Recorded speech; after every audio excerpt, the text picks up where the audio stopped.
moram no Canadá. E um presente ter você conosco aqui hoje, porque você está presente na vida de muitos de nós aqui, com a sua vida, com seus textos, com seus artigos, com seu testemunho, com seu exemplo, com seu caminhar. Amanhã tem uma atividade aqui na cidade. Eu sempre digo isso, assim, que eu sou muito cuidadoso com o meu trabalho, a igreja é meu trabalho, eu procuro, mas eu venho com a atividade do meu trabalho amanhã.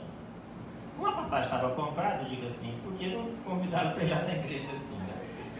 Então, mas as atividades de hoje são pagas por nós, amanhã do zero. A gente a separação de igreja e Estado bem radical aqui. Embora não é o Estado, né? É a sociedade civil, né? Então, a gente... E Pô está vindo também de uma viagem mais longa fora também e teve a gentileza de atender nosso convite. A gente tem orado aqui, como disse Selma, pelo Rodrigo Fresso, que é alguém que é da comunidade também, e sua família. Ele me disse só para dizer duas coisas, que é assim, o que eu digo sobre você? O que eu digo? Você pergunta, né? Ele é ex-assessor da Aliança Bíblica Universitária do Brasil, que é uma referência na formação bíblica na universidade brasileira. E é professor aposentado. Mas só isso que já é muito importante, né? Professor universitário aposentado, tem uma longa caminhada, assim, né? E reconhecido aqui e fora daqui como talvez o mais importante sociólogo desse tempo, e a gente então tem muita honra de tê-lo aqui. Mas ele vem aqui também como alguém que fala da Bíblia. Interessante porque ontem, quando eu divulguei lá que você viria, seus amigos todos das ciências sociais no Brasil curtiram. Gente que nunca curtiu nada do meu, ela curtiu, mas ele estava curtindo você. Gente que não é evangélica, gente da universidade, que não é evangélica assim. Alguém perguntou, mas ele também expõe a Bíblia? Ele expõe a Bíblia também. Então, assim, ele tem um expositor da Bíblia e tem uma leitura ética política da sociedade, uma contribuição muito grande também na revista Ultimato por muito tempo. Em suma, então a gente... Sem destacar isso que Selma destacou, já destacando, teve na minha banca de doutorado, que é um luxo sem tamanho para mim, assim, né? Então, a gente o acolhe aqui para falar nesse dia sobre essas duas figuras centrais da caminhada do Evangelho. Ou também, que é um escritor, né? Ele trouxe alguns livros e a gente então vai, no final, apresentar, e aí, se alguém tiver interesse, né, pode levar seus livros, tanto de exposição bíblica, reflexão bíblica, como também leitura social e sociológica, em suma. Tá bem?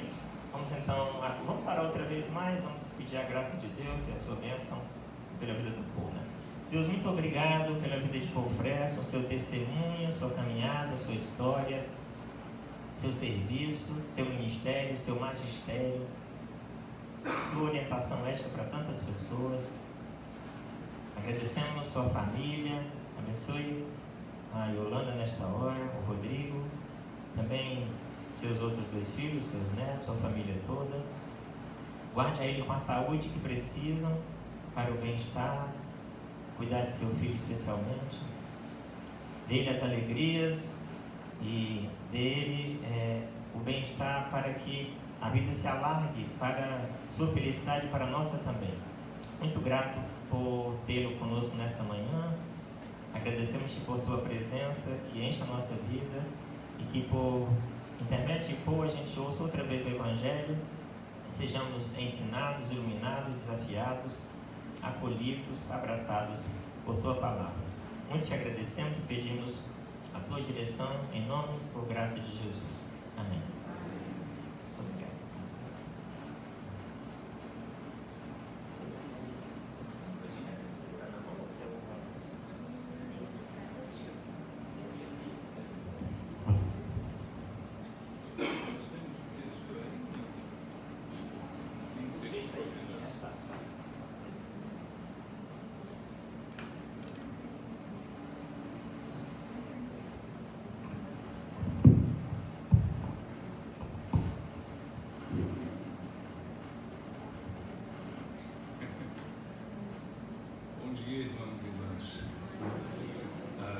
Quando eu recebi esse convite, né, do Lili, aproveitando a vinda para amanhã, para falar hoje, eu fiquei muito contente por 2 razões. Aliás, 3 razões.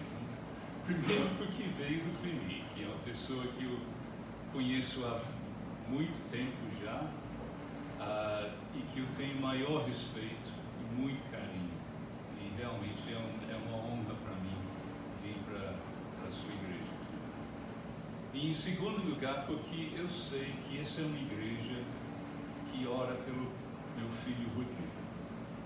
Para quem não sabe, Rodrigo vai fazer 5 anos agora, em janeiro. Sofreu um traumatismo crânioencefálico gravíssimo. E claro que isso transformou totalmente a vida dele, mas também por ele não ser casado, então transformou a vida da minha esposa Yolanda e a minha também. E desde então a gente basicamente se dedica a cuidar dele.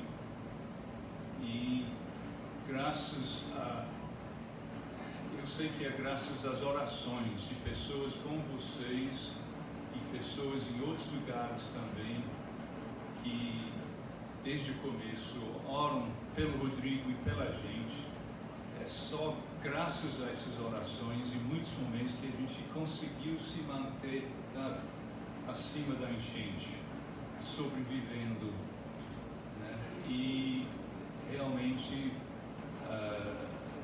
Rodrigo progrediu bastante comparado com o jeito que ele estava. Ficou 6 meses no hospital, ficou não sei quanto tempo em coma, e realmente de lá para cá progrediu bastante. Mas a realidade é que ele ainda não fala e não anda. Ele anda com apoio, né? Alguns passos, dá para andar um pouco com apoio. E dá para falar, tentar falar, né? Articular algumas palavras. Ele já, eu diria, articulava mais, faz um ano e meio, e de lá para cá piorou, que é uma coisa que nos preocupa, porque até aí ele estava progredindo sempre, lento, mas progredindo. E nesse último ano e pouco, caiu. Então é um desafio novo também para a gente, né? A gente estava se acostumando com um progresso, né? Sempre. Mas a gente ainda tem muita fé, muita esperança de que ele vai conseguir recuperar. Eu tenho um grande amigo de Londres, né, onde eu me criei, né, e ele hoje foi amigo de escola, né, e depois de 50 anos sem ter nenhum contato comigo, um dia ele me achou na internet, não sei porquê, deu vontade de se comunicar comigo. E ele é um dos maiores neurologistas de Londres hoje. E aí a gente, né, se colocou novamente em contato, conversamos, né, por Zoom várias vezes, e ele diz, olha, o melhor que uma pessoa nessas condições, o melhor que já conseguiu, é o mínimo que você pode esperar para o futuro, porque recuperação neurológica não tem recaída.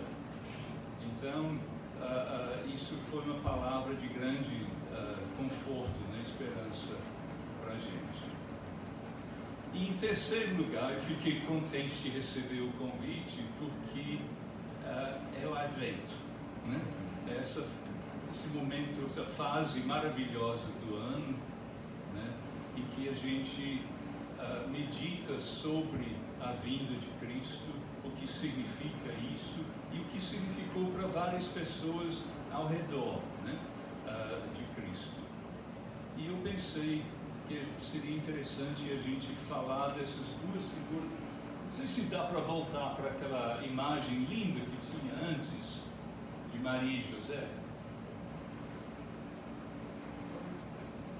Porque o nosso primeiro texto é isso aí, não aquela outra imagem horrível, mas as 2 imagens, né, de cima. Porque o primeiro texto, né, de Lucas 1, 26 a 38, é o texto da chamada Anunciação, né, em que o anjo anuncia, né, a vinda do muita a colaboração voluntária de Maria.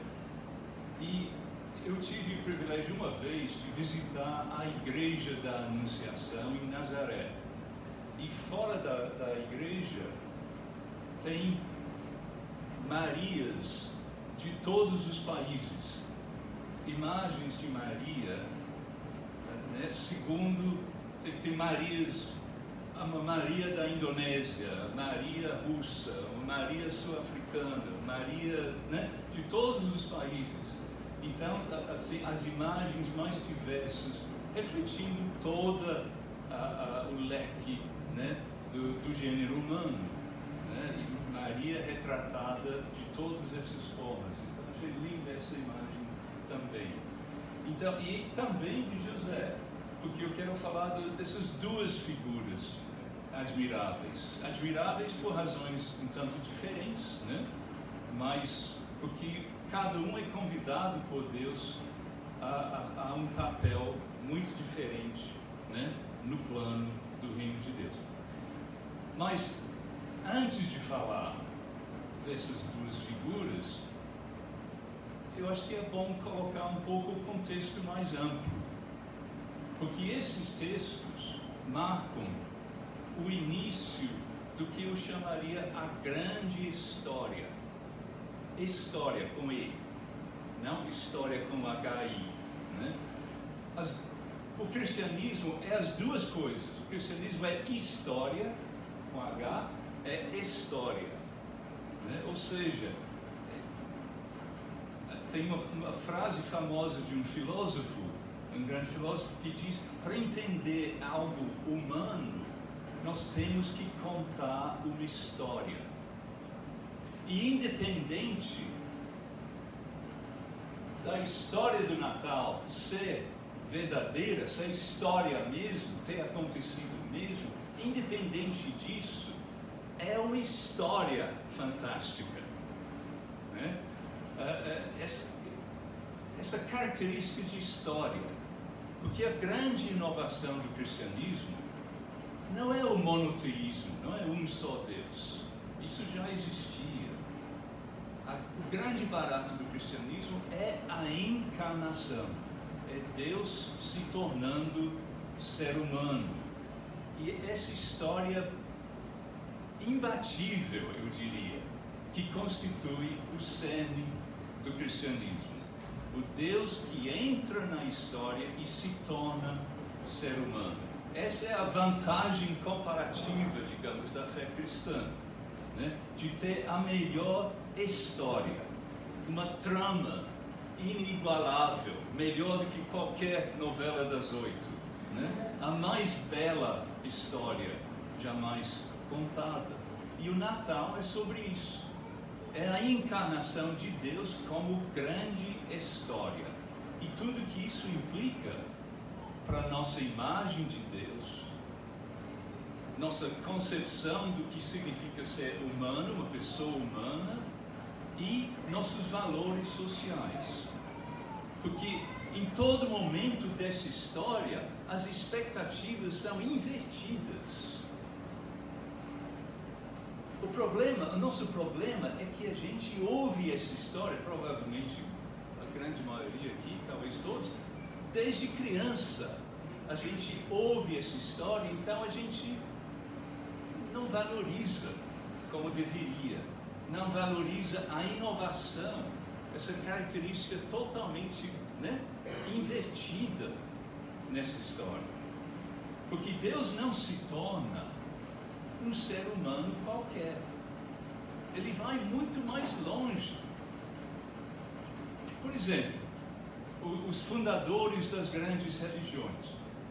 Moisés foi criado no palácio, lá no Egito, né? Como filho adotivo, é verdade, mas filho da princesa, da rainha, né?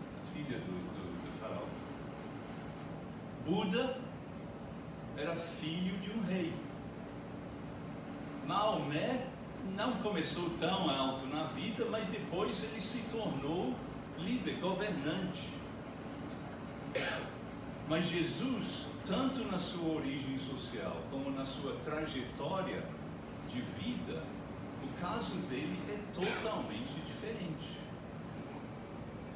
É como se apenas assumir a natureza humana fosse pouco para Deus, né? Deus vai muito mais longe ainda. O nível de rebaixamento social que ele assume, o grau de sofrimento físico, a incompreensão popular a que ele é sujeito, né? A morte como alguém amaldiçoado por Deus. Deus morre como alguém amaldiçoado por Deus. A ironia disso. Então, a encarnação, centro da história cristã, torna a personalidade de Deus acessível para nós. O Deus que se humilha e sofre. A humanização excessiva de Deus, né? Ele vai longe demais nisso. E os autores cristãos dos primeiros séculos gostavam muito de falar dessas coisas. A humanização de Deus que leva à deificação do ser humano. A descida de Deus e a subida do ser humano. As duas coisas, né? Uma coisa dependendo da outra. Deus se tornou ser humano para que o ser humano se tornasse Deus. Hoje em dia a gente tem até medo de falar dessa forma, porque parece coisa de nova era, né? Mas não, isso é a linguagem cristã original. É que nós perdemos isso e deixamos o campo para essas religiões diferentes, né, que não tem nada a ver com essa grande história cristã. E só 2 insights rápidos sobre a questão da encarnação, de autores antigos. Eu gosto de falar dos autores antigos, como vocês vão perceber. Um autor do século VII, na Síria. Síria não é um lugar que a gente associa hoje em dia com o cristianismo, né? Mas Isaac o Sírio, ele diz assim, tem muita gente que diz que a razão da encarnação, a razão de Deus ter se tornado ser humano, é por causa do pecado. Ele diz. Deus se tornar ser humano é a coisa mais bela da história. Então, por que a gente vai dizer que isso só aconteceu como um plano B?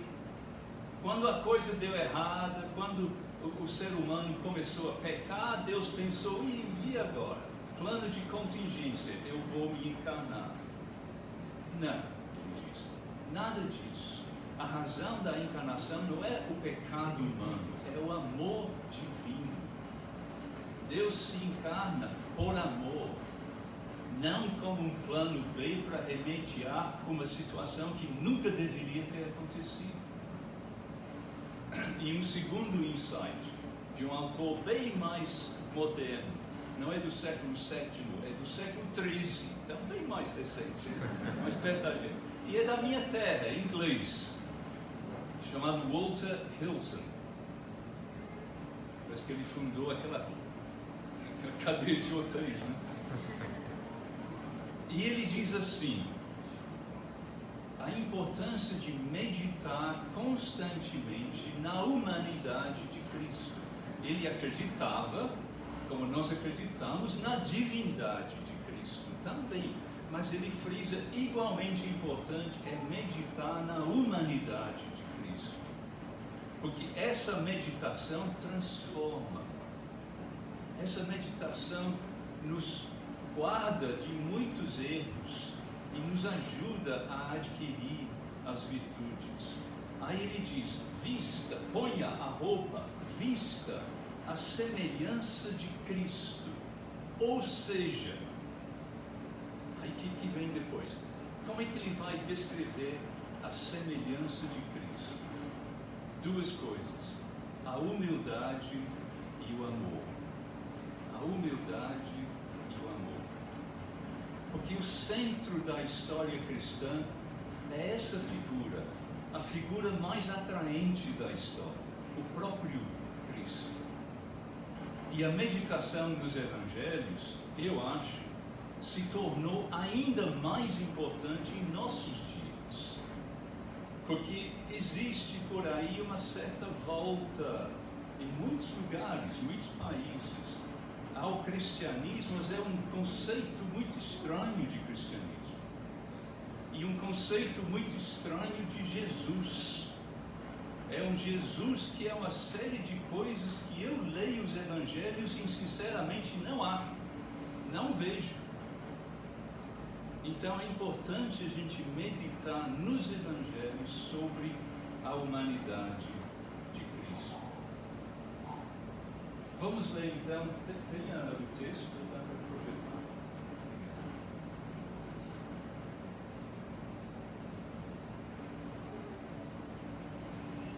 No sexto mês, sexto mês de quê?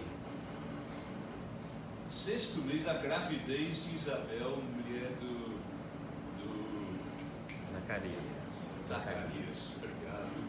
Ou seja, os pais, futuros pais de João Batista, né? Parentes longínquos de Maria. Né? Então, no sexto mês, foi o anjo Gabriel enviado da parte de Deus para uma cidade da Galiléia chamada Nazaré.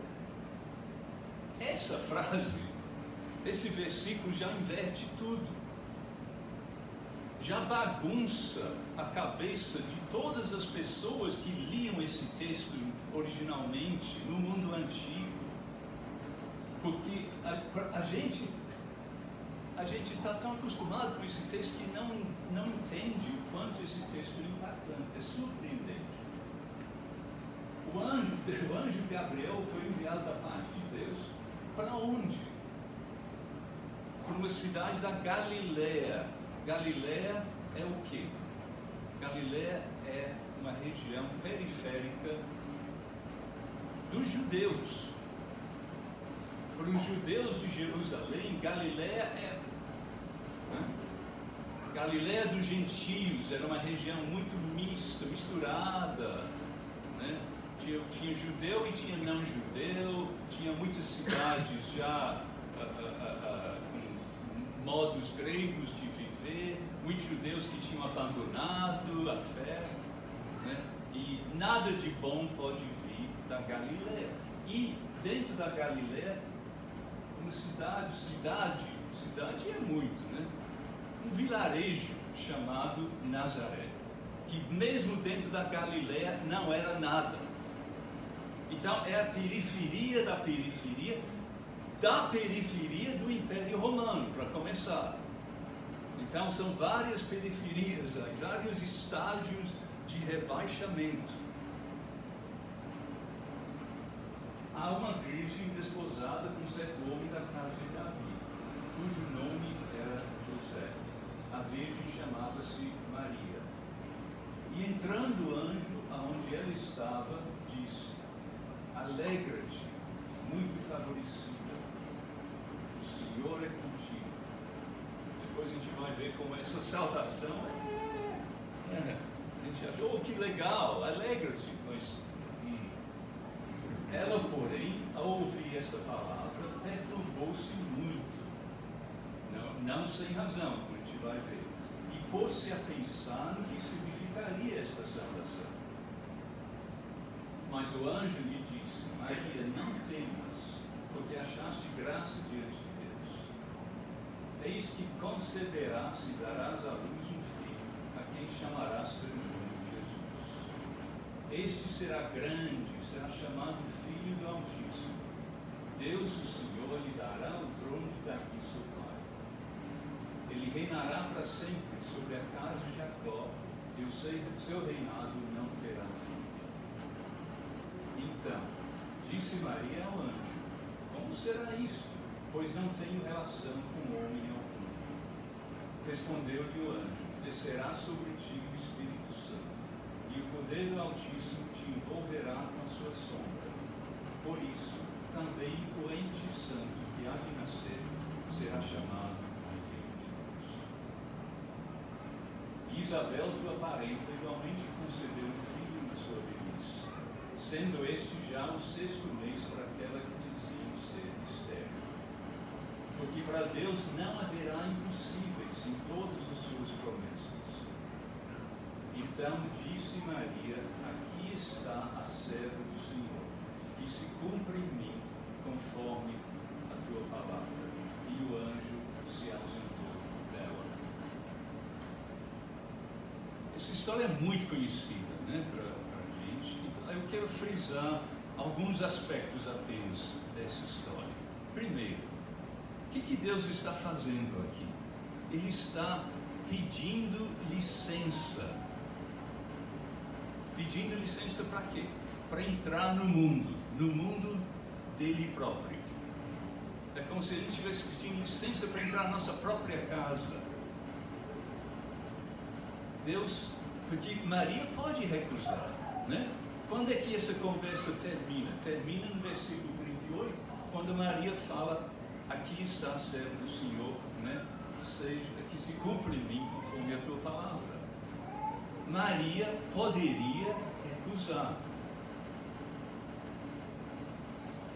E esse negócio de pedir licença não é questão de simples boas maneiras por parte de Deus. Veja bem, Deus está implementando a etapa culminante do seu plano de redenção do mundo. E justamente nessa fase ele pede ajuda. O que isso significa a respeito de Deus e a respeito do ser humano? Eu não faria isso quando eu tenho algum plano para executar e eu não tenho muita confiança que alguém vai fazer direito. Se você quer fazer direito, faça você mesmo, né? Não vai ficar pedindo ajuda de alguém que, né? Então, eu não teria coragem de fazer o que Deus faz, com todos os perigos de dar errado. Que humildade divina e ao mesmo tempo que dignidade humana. E outra coisa, a soberania de Deus. É muito importante a gente asseverar a soberania de Deus, afirmar a soberania de Deus. Saber que Deus é soberano é muito reconfortante para a gente. Em nível pessoal, quando as coisas começam a, né, complicar, tipo de situação que a gente ouviu em muitos dos pedidos de oração. Ou mesmo pela nação, né, também é muito reconfortante ser lembrado da soberania de Deus. Então isso é extremamente importante. Mas ao mesmo tempo é preciso enfatizar a maneira como Deus exerce a sua soberania. Ele não exerce a soberania dele da maneira humana, dos soberanos humanos. É outra maneira de ser soberano. E isso que nós temos que entender aqui. Então, aqui nós não temos uma teologia do domínio. A mensagem do Evangelho é que o mundo é reconciliado com Deus pela fraqueza da cruz. Logo, a única teologia do domínio possível é o domínio de Cristo, o Cristo humilde e sofredor. É o domínio de Cristo, não o domínio dos cristãos. E as 3 tentações que Jesus passa quando começa o seu ministério público são justamente tentações relacionadas com maneiras falsas de ser o Messias. É como se o diabo estivesse dizendo: ah, você quer ser Messias? Tá bom, então seja Messias assim. Não, Jesus diz. Então assado? Não. Então assado? Não. Então, como tentações da maneira de ser Messias, são tentações recorrentes para os cristãos, para a comunidade cristã. outra coisa, quem é esse ser humano a quem Deus pede a colaboração? A gente não leu outras partes, né, em torno disso, mas Lucas, no Evangelho, Lucas gosta de frisar isso, por causa do contraste. Então, Lucas fala, né, nos dias de Herodes, de César Augusto, de Tibério, de Pôncio Pilatos, do sumo sacerdote fulano, e assim vai nomeando os nobres, né? E falando, nesses dias, Deus não vai a nenhum deles. Deus vai a quem? A um João ninguém. Não, nem a um João ninguém, a uma Maria ninguém. Porque numa sociedade sexista, abaixo de um João ninguém, só uma Maria ninguém. E Deus vai, como eu falei, a Galileia, periferia de Israel, que já é periferia do Império Romano. A um povoado desprezado, Nazaré. A uma mulher insignificante desse povoado, se é que a gente pode chamar Maria de mulher. Provavelmente ela tinha 15 anos por aí, não mais do que isso. Então, essa menina morena de 15 anos, que fala com forte sotaque interiorano, Deus pede a colaboração dela. E outra coisa, Maria dá seu consentimento. Novamente, a gente conhece a história, claro que ela aceita. Tudo militava contra essa aceitação. Primeiro, o contexto social. A gente tem que entender, tinha muitos messias nessa época. Ser Messias era uma coisa barata. A gente acha, não, ser o Messias. Não. Tinha muitos Messias. Tinha tantos Messias que a gente tem na política brasileira, né? Então, e todos esses Messias acabavam mal. Geralmente acabavam mal nas mãos dos romanos, né? Que não estavam a favor de ter muitos Messias por aí. Então, ser mãe de um Messias, que é o que Deus está pedindo para Maria, ser mãe de um Messias não era uma vocação invejável, não. Muito pelo contrário. Porque, além do que, Maria está sendo convidada não a ser apenas mãe biológica. Deus não está fazendo, né, querendo barriga de aluguel.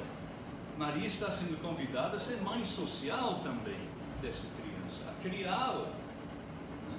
A criar laços e depois abrir mão. Ela não pode ser supermãe, ela tem que abrir mão depois. E depois ver o filho sofrendo barbaramente. Então não era uma vocação invejável. E no contexto pessoal dela, e também não. A humilhação diante da sociedade, sem poder se explicar. Não, foi um anjo. Ninguém vai acreditar que foi um anjo, certo? Então, a possibilidade de José rejeitá-la, e a gente sabe de outro texto que ele pensou em rejeitá-la. Então, quando o anjo chama ela de bem-aventurada, bem-aventurada não significa feliz. Muito pelo contrário, em boa parte. De certa forma, eu penso em Maria como o extremo oposto de Jonas. Porque Jonas é aquele profeta que foge da vocação dele, né? Não, comigo não. E pega um barco para se mandar para a Espanha, para ficar longe de qualquer perigo, né? E Maria é o contrário de Jonas. Ela aceita apesar de tudo. Jonas não quer ir para Nínive, porque Nínive era Washington da época, era a capital do maior império da época. Ou, se quiser Beijing, Pequim, ou Moscou, algum lugar assim. Eu não quero ir para lá, não. Então ele foge. Maria está sendo convidada a uma missão igualmente difícil. E ela aceita. Vamos ler o outro texto rapidinho. Naqueles dias foi publicado um decreto de César Augusto, convocando toda a população do império para recensear-se. Este primeiro recenseamento foi feito quando Quirino era governador da Síria. Todos iam alistar-se, cada um à sua própria cidade. José também subiu da Galiléia, da cidade de Nazaré, para a Judéia, a cidade de Davi, chamada Belém.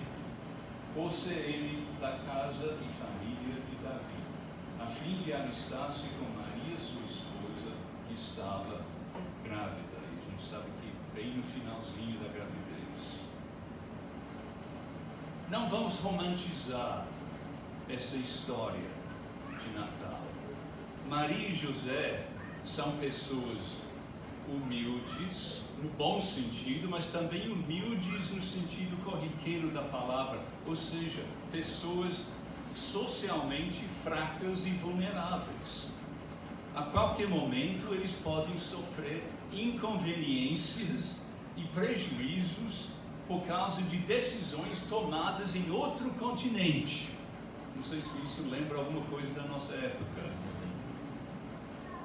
Decisões tomadas em Roma, tem que ir para Belém. E lá vamos nós. 6 dias a pé, José a pé, talvez Maria montada num burro. Então, são pessoas sujeitas a todas essas inconveniências de serem pessoas longe do poder, sem nenhuma possibilidade de influenciar as circunstâncias. E veja bem, Jesus foi a única pessoa da história que podia escolher onde e quando nascer. E ele escolhe esse lugar nesse momento. Ou seja, quer dizer, Deus escolhe entrar no mundo não num contexto seguro, mas num contexto marcado pela brutalidade e pela incerteza. A brutalidade a gente sabe, né, das circunstâncias da morte dele. A incerteza a gente vê nas parábolas, né, as parábolas dos boiafrias, né, as pessoas que são, né, ganham trabalho por um dia só e amanhã ninguém sabe, né? Basta ao dia o seu próprio mal, né? Vivendo de um dia para o outro. Então esse relato da anunciação e da participação de José também inverte as histórias tradicionais. Nas histórias tradicionais, os nobres a gente conhece pelo nome e são, digamos, como se focados pela câmera, né? E atrás deles tem as massas anônimas, os figurantes dos filmes, cujos nomes não aparecem, né, no final. O Evangelho inverte tudo isso. São as pessoas comuns que são chamadas pelo nome e têm papéis fundamentais no filme. E os nobres, que são mencionados só de passagem, depois somem, são esquecidos. Eu acho que precisamos, inclusive, recuperar José um pouco como modelo para hoje. Porque José, apesar de não ser pai biológico da criança, ele terá que ser pai social de uma criança que ele sabe que não é dele e cuja origem é socialmente suspeita. Então José não pode ser machão e denunciar Maria em público. E nem pode ser justo, como diz, acho que o Evangelho de Mateus, né? Ele não pode nem ser justo e repudiar Maria em segredo, que era a justiça que ele imaginava fazer, né? Eu vou ser bonzinho com ela e repudiá-la em segredo. Nem isso ele pode fazer. E isso eu acho que deve criar uma tensão psicológica permanente para o resto da vida dele. Inclusive, quando as pessoas em Nazaré, quando Jesus vai e fala na sinagoga de Nazaré, e falam, quem é esse aí? É o filho do carpinteiro? Eu acho que essa frase, filho do carpinteiro, provavelmente tinha aspas ao redor. É o filho do carpinteiro, que todo mundo sabe que não é bem filho do carpinteiro. Não se sabe exatamente quem é filho. E ele assume esse papel. E hoje em dia, nós temos cada vez mais famílias reconstituídas. Né? E eu acho que nesse contexto ganha relevância o papel de José como exemplo de padrasto. Para terminar, voltando à questão, digamos, o contexto maior dos evangelhos. Às vezes, hoje, por conhecer bem a Bíblia, suponho, conhecer bem os evangelhos, a gente dá de barato que os evangelhos são assim, são assado. E a gente não percebe a proeza incrível dos evangelhos. Porque a história de Cristo e a figura de Cristo é o maior ativo que a fé cristã tem, a maior vantagem, né, que nós temos. Porque os evangelhos nos dão o retrato de uma vida humana perfeita. Isso é fácil de fazer? Não. Dostoiévski foi um dos maiores romancistas de todos os tempos, quando estava, inclusive, tentando criar um personagem, né, que tinha algumas características parecidas com Cristo, para o livro dele, O Idiota, né? Ele diz no diário pessoal dele que essa tarefa é impossível. Todos os escritores que tentaram retratar o positivamente belo sempre desistiram, porque a tarefa é infinita. Só há uma figura positivamente bela no mundo: Cristo. Ou seja, os evangelhos, na opinião dele, os evangelhos conseguem fazer o que todas as maiores figuras literárias do mundo tentaram e não conseguiram. E a historicidade, se essa é uma grande história, é também uma grande história com H? Rousseau, que não era nem muito amigo do cristianismo, ele diz assim: olha, o Evangelho tem marcas de verdade tão grandes, tão inimitáveis, que o inventor dos Evangelhos seria mais extraordinário do que o próprio herói. Ou seja, ou existiu alguém, né, Jesus, que foi o modelo para os escritores dos Evangelhos. Eles apenas escreveram o que, né, presenciaram ou ficaram sabendo de quem presenciou. Ou então, essa figura, Jesus, não existiu e os escritores dos Evangelhos inventaram tudo. Mas isso seria algo mais impressionante do que existia o próprio Jesus. Então ele conclui que o que os evangelhos conseguem é tão extraordinário que isso atesta a historicidade da fé cristã, que o cristianismo se baseia sim em fatos históricos, que não é apenas uma bela história, mas é uma história verdadeira também. E eu quero terminar com uma ilustração disso, porque Maria é apenas a primeira mulher ligada a essa grande história, né? Há muitas outras, e os evangelhos falam, Lucas, principalmente Lucas, no Evangelho de Lucas e no livro de Atos dos Apóstolos, ele fala de muitas outras mulheres também. E eu vou só ler uma frase de um texto fantástico sobre isso, de uma romancista inglesa do período Entre Guerras, chamada Dorothy Sayers. E ela diz assim: elas, as mulheres retratadas nos evangelhos, elas nunca haviam conhecido um homem como esse, e nunca houve outro.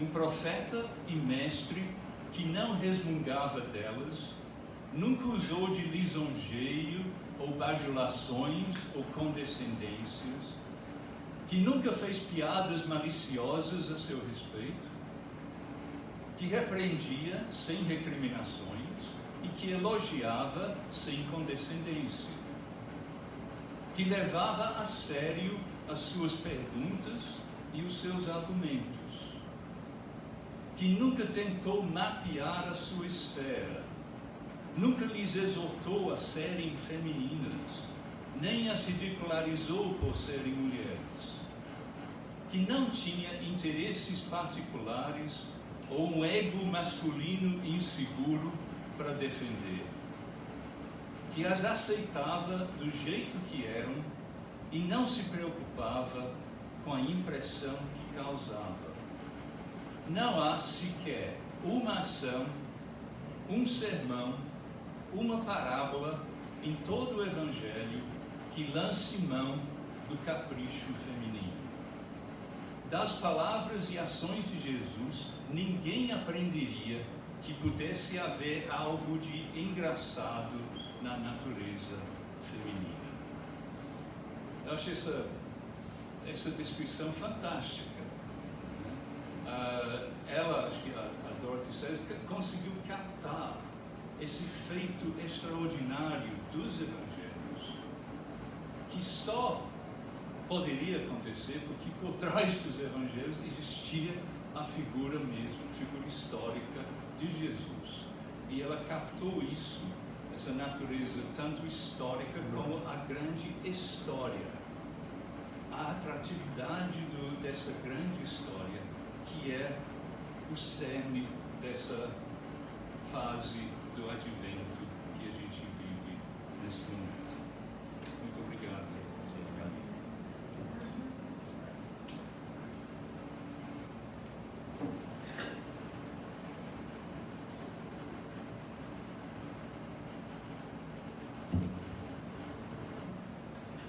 Bem, o que dizer depois de todas essas coisas, assim, né? Eu estava ali, né, muito compenetrado e quase beliscando. Será que estou ouvindo tudo isso mesmo assim? E realmente muito, muito especial, né? Queria minimamente abrir para vocês, ou minimamente é mal educado, mas abrir um pouco, se alguém queira dar uma palavra, um comentário, uma coisa que te tocou destacadamente, queira fazer publicamente, né? Acho que, pois não? Porque muita coisa, né, dessas figuras, né, de Maria, né, de José, mas também com essa introdução que Paul trouxe, né, talvez não tenha destacado isso. Paul hoje é um dos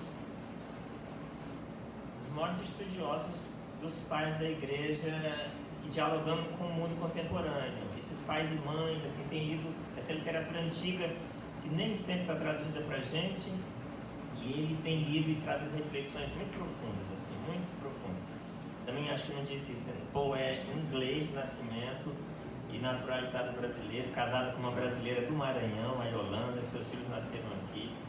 Então, assim, alguém que tem uma paixão pelo Brasil, conhecimento profundo da vida brasileira e, em suma, então, e traz essa leitura renovada dessas duas figuras para a gente no Advento, né? Louvado seja Deus. Assim. Alguém quer dar uma palavra? Sim, Anderson, pastor Anderson. Bom dia novamente. Eu entendo sempre uma grande coragem nós proclamarmos o Deus humilde. E recentemente recentemente, depois de um sermão, fui procurado por um religioso, correligionário, e disse: pastor, mas também devemos lembrar que Jesus era o leão de Judá. E hoje essa figura é preciso resgatá-la para, enfim, não vou citar esses livros que ele disse, mas nessa última fala da autora inglesa, demonstra a coragem do Evangelho, na medida em que não se sente minorado, nem esse ego masculino que a autora inglesa diz, né? Às vezes se sente atacado e fragilizado pela tamanha humildade desse Deus encarnado, né?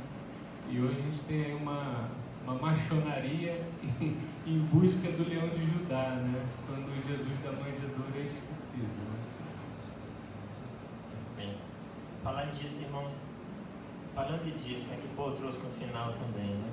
Muito alguém dizia a necessidade de um pacto sério contra o feminicídio. Assim, virou uma situação absurdamente sem controle, assim, sem controle. Todo dia. Então, assim, falar disso ao final, falar de Maria, né? Falar desse Jesus como acolhe essas mulheres e como respeita a dignidade plena, né? Falar desse evangelho para hoje, desse Natal para agora, né? Como é que a gente fala disso nesse tempo, né? Que é muita violência todo dia. Então, bom ter tempo desse destaque, viu, Anderson? É disso que a gente está falando ao trazer outra vez esta mensagem. Eu queria só, a mesma coisa, a mesma linha de raciocínio do Anderson. Como você falou, eu me senti completamente representada. Agradecer as palavras do pastor e essa visão de Jesus que eu acho que a gente precisa retomar.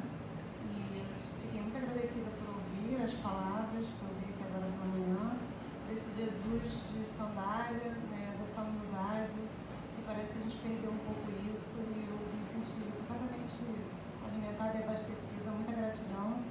Eu acho que a gente precisa, assim, desse retorno maravilhoso, desse Jesus que não é, assim, um Jesus humano, né? Acho que foram muito pertinentes as colocações que eu ouvi aqui. Maravilhoso. Muito obrigada. E outra lembrança, pouco fiquei, vocês todas, quando você fez o destaque desse Deus que se humaniza e desse humano que se diviniza de alguma forma, porque é o Salmo 8, né? Deus nos colocou numa posição, não é de mandonismo, como bem disse Paulo, mas é para servir. Então, traz dessa ninguém-idade, que é Maria, e traz desse lugar especial, né? Pouco abaixo de Deus somos feitos, diz o Salmo 8, né? É esse lugar que Deus nos coloca, assim, não para dominar, para servir, como faz o próprio Jesus, como fez a própria Maria, como fez o próprio José. Né? Achei isso bonito, né? Mais alguém?